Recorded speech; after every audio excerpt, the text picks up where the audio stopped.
누가복음 4장 1절부터 2절, 13절부터 21절 말씀. 예수께서 성령의 충만함을 입어 요단강에서 돌아오사 광야에서 40일 동안 성령에게 이끌리시며 마귀에게 시험을 받으시더라. 이 모든 날에 아무것도 잡수시지 아니하시니 날수가 다함에 줄이신지라.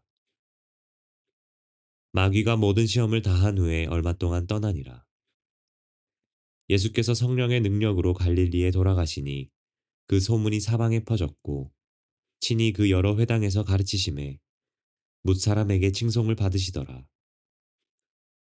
예수께서 그 자라나신 곳 나사렛에 이르사 안식일에 늘 하시던 대로 회당에 들어가사 성경을 읽으려고 서심해 선지자 이사야의 글을 들이거늘 책을 펴서 이렇게 기록된 데를 찾으시니 곧 주의 성령이 내게 임하셨으니 이는 가난한 자에게 복음을 전하게 하시려고 내게 기름을 부으시고 나를 보내사 포로된 자에게 자유를 눈먼 자에게 다시 보게 함을 전파하며 눌린 자를 자유롭게 하고 주의 은혜의 해를 전파하게 하려 하심이라 하였더라.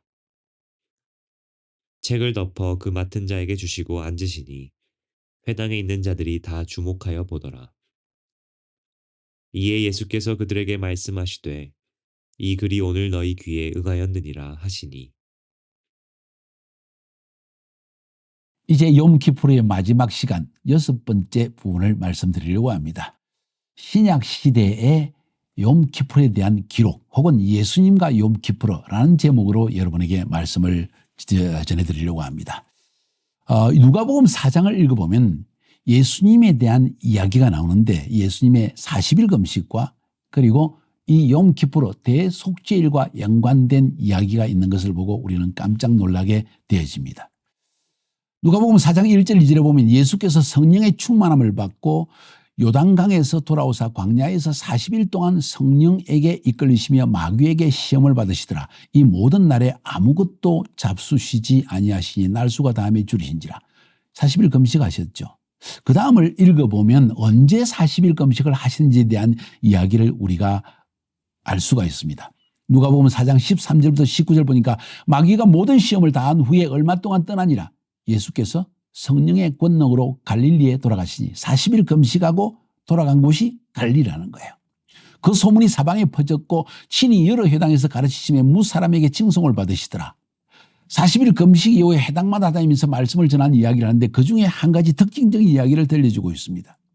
예수께서 그 자라나신 곳 나사렛의 이름에 안식일에 자기 규례대로 회당에 들어가서 성경을 읽으시고 서심해 선지자 이사야의 글을 들이거늘 책을 펴서 이렇게 기록된 바를 찾으시니 곧 주의 성령이 내게 임하셨으니 이는 가난한 자에게 복음을 전하게 하시려고 내게 기름을 부으시고 나를 보내사 포로된 자에게 자유를 눈먼 자에게 다시 보게 함을 전파하며 눌린 자를 자유케 하고 주의 은혜의 해를 전파하게 하려 하심이라 하였더라 하고 성경 말씀 이사야서 61장의 말씀을 주님은 읽으셨습니다. 이사야서 61장 한번 읽어볼까요? 주 여호와의 신이 내게 임하셨으니 이는 여호와께서 내게 기름을 부어사 가난한 자에게 아름다운 소식을 전하게 하려 하심이라. 나를 보내사 마음이 상한 자를 고치며 포로된 자에게 자유를 갇힌 자에게 노임을 전파하며 여호와의 은혜의 해와 우리 하나님의 신원의 날을 전파하며 모든 슬픈 자를 위로하고 무릇 시온에서 슬퍼하는 자에게 화관을 주어 그 죄를 대신하여 희락의 기름으로 그 슬픔을 대신하며 찬송의 옷으로 그 근심을 대신하시고 그들로 의의 나무 곧 여호와의 심으신 바 그 영광을 나타낼 자라 일컬음을 얻게 하려 하심이니라. 이사야서 61장 1절부터 3절까지의 말씀인데 예수님께서 나사렛 회당에서 그 말씀을 읽었다는 것입니다. 여기서 중요한 것은 도대체 이사야서 61장 1절부터 3절까지의 말씀이 뭐냐? 이 메시아장이라는 거예요. 메시아가 강림하실 때 일어날 일에 대한 기록을 하고 있는 것이고 이 성경 구절을 유대인들은 언제 읽은지 아십니까? 바로 욤키푸르 날에 읽었다는 것이죠. 그러니까 예수님께서 누가복음 4장에서 기록된 것처럼 40일 금식을 마치시고 그리고 욤키푸르 날이 되었다는 것입니다. 그래서 이 본문을 읽었다는 것이죠. 그 말은 예수님께서 바로 이 욤키푸르 그 이전 40일 전부터 40일 금식을 했다는 거예요. 욤키푸르가 언제입니까? 티시리 월 10일입니다. 티시리월 1이 나팔절입니다. 그 열흘 동안 금식하는 거 알고 계시죠? 경건한 유대인들은 그 전부터 티시리월 전 달을 유대인의 6월 달을 엘룰월이라고 하는데 엘룰월 1일부터 티시리월 10일까지 40일 동안 경건한 유대인들은 금식을 합니다. 어쩌면 사도 바울이 말하는 이 금식 기간이라는 것은 이 바로 40일 금식 기간을 이야기할 수도 있을 것입니다. 중요한 것은 바울도 그 사실을 알고 있었고 예수님께서도 40일 금식을 언제 하셨느냐. 바로 이 엘룰월 1일부터 욤키프르까지 40일 기간 동안 금식을 하셨다는 걸 알 수 있습니다. 왜? 바로 이 욤키프르 기간에 그 주간에 욤키프르 날에 읽는 성경 구절이 이사야서 61장 1절부터 3절까지인데 누가복음 4장에서 예수님께서 40일 금식 마치고 나사렛 회당에서 들어가서 읽으신 성경 구절이 바로 그 구절이 되기 때문에 우리는 그걸 알 수가 있다는 거죠. 예수님은요 철저히 절기를 따라 사셨다는 걸 알 수 있습니다. 6월절 날 예수님은 십자가에 죽으십니다. 6월절을 성취하기 위해서. 그리고 초실절 6월절 바로 3일째 되는 날 부활하셨습니다.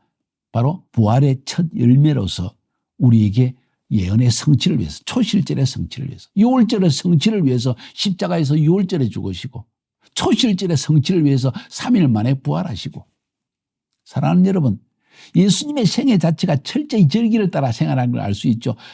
우리가 예수님을 본받자고 하지 않습니까? 그러면 예수님께서 지킨 그 절기를 우리가 지킬 의미가 있지 않을까요? 왜 예수님이 절기를 지키셨을까요? 그것이 구약시대에 사라지는 것이고 그림자이기 때문에 필요 없는 것이라면 예수님은 그렇게 굳이 지키지 않을 것입니다. 예수님이 그렇게 지키신 이유는 바로 절기 자체가 하나님의 예언이고 그 예언의 성취가 예수님을 통해서 이루어지는데 절기는 예수님의 오심, 초림하셔서 하실 일들 십자가에 죽으시고 3일 만에 부활하실 일을 미리 예언적으로 보여주는 것이기 때문입니다. 가을 절기도 마찬가지입니다. 나팔절 기간에 예수님은 공중으로 재림하시고 그리고 바로 이 욤키프르 대속죄일에 공중 재림하는 공중으로 휴거하는 모든 이 하나님의 백성과 함께 혼인잔치를 이룬다는 것을 예언적으로 미리 절기를 통해 보여주시기 때문입니다. 그래서 예수님은 바로 이 엘룰월부터 티시리월 10일까지 40일 기간 동안 욤키프르 기간까지 금식을 하셨다는 것을 오늘 성경은 말하는 거예요.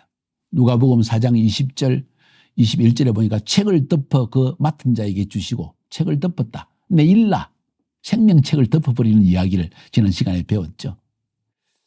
앉으시니 회당에 있는 자들이 다 주목하여 보더라. 이에 예수께서 저에게 말씀하시되 이 글이 오늘날 너희 귀에 응하였느니라. 이 말씀이 그대로 너에게 응하였다 하고 말씀하십니다. 와, 그러니까 유대인들이 한 일이 뭔지 아십니까? 누가복음 4장 28절 30절에 보니까 회당에 있는 자들이 이것을 듣고 다 분이 가득하여 일어나 동네 밭으로 쫓아내어 그 동네가 건설된 산 나들이까지 끌고 가서 밀쳐 내리치고자 하되 예수께서 저희 가운데로 지나서 가시니라. 지금 무슨 행동인지 아십니까? 지금 여기서 여러분이 보는 그림이 무엇입니까? 예수님을 밀쳐서 낭떠러기에 떨어지게 하려고 했습니다. 뭔지 아십니까? 대속죄일에 대제사장이 염소 두 마리를 잡아가지고 한 마리는 라 아도나이, 두 번째는 라 아사셀 내어보내는 염소. 그 염소는 어떻게 한다고요? 멀리 광야에 보내가지고 낭떠러지에 떨어져 죽게 합니다. 예수님을 마귀라고 칭한 거예요. 이 마귀 새끼야 너는 죽어라. 회당에서 그렇게 했다는 거죠. 왜? 그날이 대속죄일이기 때문에 속죄일에 하나님께서 예수님께서 이사야서 61장 메시아장입니다. 메시아가 오셔서 하실 일을 말하는 것입니다. 공중 휴거당하고 함께 혼인잔치가 이루어진 기쁨을 지금 설명하고 있는 거예요. 그런데 그들은 예수가 마귀 들렸다고 하는 거죠. 너는 아사젤, 라 아사젤, 이 죽어야 하는 이 마귀와 같이 너는 죽어라 하면서 낭떠러지에 떨어뜨리게 했다는 거죠.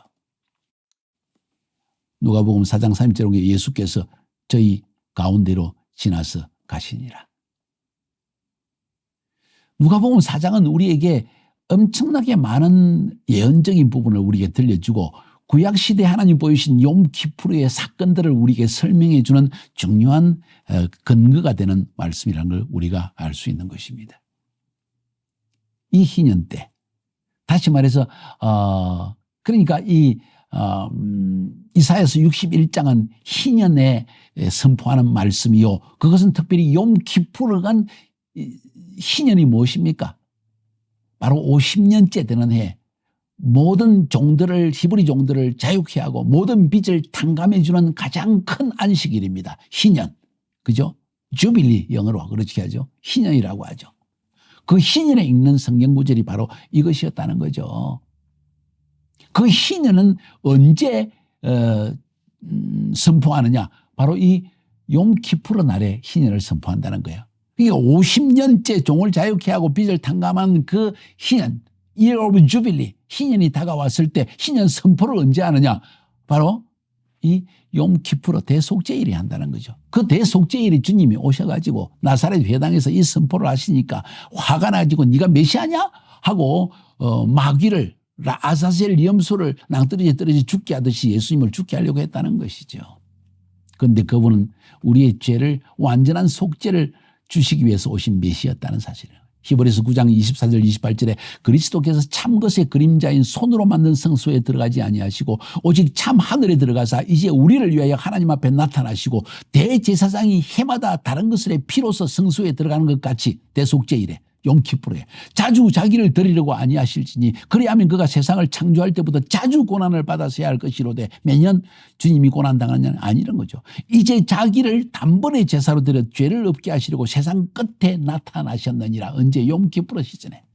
한 번 죽는 것은 사람에게 정하신 것이요 그 후에는 심판이 있으리니 이와 같이 그리스도도 많은 사람의 죄를 담당하시려고 단번에 드신 바 되셨고 구원에 이르게 하기 위하여 죄와 상관없이 자기를 바라는 자에게 두 번째 나타나시리라. 십자가에 죽으실 때 한 번 속죄를 이루셨는데 두 번째 나타나셔서 그 속죄받은 자기 백성을 완전히 구원하시는 일이 욤키푸르에 일어난다는 것을 성경은 말하고 있는 것입니다.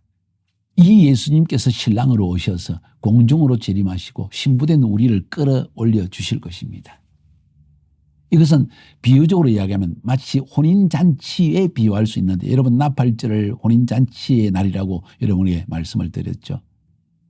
혼인잔치의 마지막 부분이 뭔지 아십니까? 신랑 되신 주님이 오셔서 신부된 우리를 안고 성전의 문지방에 걸리지 않게 두 팔로 안고 문지방을 걸러 탁 넘어가십니다. 그리고 영원한 안식으로 이끌어 가신다는 거예요. 완전한 구속을 주신 그 날이 욤키푸르의 날이라는 거예요.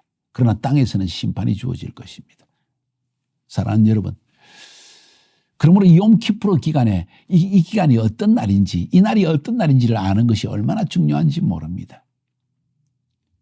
예수님께서도 이 욤키푸르의 날, 이 절기에 맞춰서 금식을 하시고 그리고 마지막 선포를 행하신 것처럼 이 날은 바로 구속이 완전히 완성되는 날이고 속죄가 완성되는 날이고 하나님의 백성이 혼인잔치 속에 들어가서 신랑 되신 예수님과 공중에서 기쁨의 포도주를 마시는 날이 될 것입니다. 그러나 지상에서는 엄청난 심판이 주어질 것입니다. 이때를 준비합시다. 누누이 지금까지 계속 이런 말씀을 드렸죠. 나팔절부터 욤키푸르까지 준비하자. 하나님의 경고가 울려 퍼진다. 마지막 심판의 때가 올 것이다. 우리는 공중에 휴고될 것이다. 이것이 욤키푸르의 결론입니다. 꼭 이 시즌을 놓치지 마시고 올해 이 말씀을 들으면서 더 늦지 않게 자신에게 돌아오고 하나님께 돌아가서 다시 한번 회개하여 첫사랑을 다시 회복하고 주님을 섬기는 여러분이 되기를 주님의 이름으로 축복하여 드립니다. 승리합시다.